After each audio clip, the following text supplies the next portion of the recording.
ಪಪ್ಪು ಪುಡಿ ರೆಡಿಯಾಗಿದೆ. 5 ದಿನ 5 ಚಟ್ನಿ ಪುಡಿ ಮಾಡೋಣವಾ? ಇವತ್ತು ಪಪ್ಪು ಪುಡಿ ಹೋಟ್ಲಲ್ಲಿ ನಮಗೆ ಪಪ್ಪು ಪುಡಿ ಅಂತ ಕೊಡ್ತಾರೆ.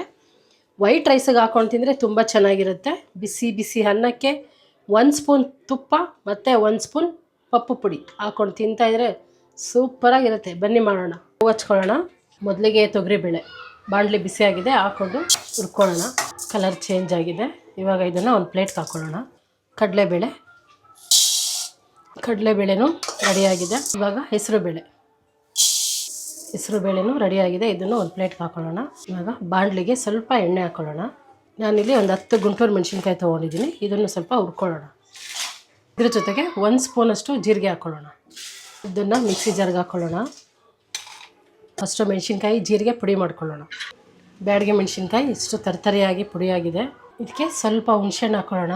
ರುಚಿಗೆ ತಕ್ಕಷ್ಟು ಉಪ್ಪು, ಸ್ವಲ್ಪ ಹಿಂಗು, ಹುರಿದಿಟ್ಟಿರೋಂಥ ಬೇಳೆ. ಪಪ್ಪು ಪುಡಿ ರೆಡಿಯಾಗಿದೆ. ಚಿನ್ನು ಬಂದಿದ್ದಾಳೆ, ಅವಳ ಕೈಲೇ ಟೇಸ್ಟ್ ಮಾಡ್ಸೋಣ ಹೆಂಗಿದೆ ಅಂತ. ಫಸ್ಟು ತುಪ್ಪ ಹಾಕಬೇಕು. ತಿನ್ಬಿಡ್ಲಾ? ಬರೀ ತುಪ್ಪನ ತಿನ್ಬಿಡ್ಲಾ? ಪಪ್ಪು ಪುಡಿ ನನ್ನ ಬಾಯಲ್ಲಿ ನೀರು ಬರ್ತೈತೆ.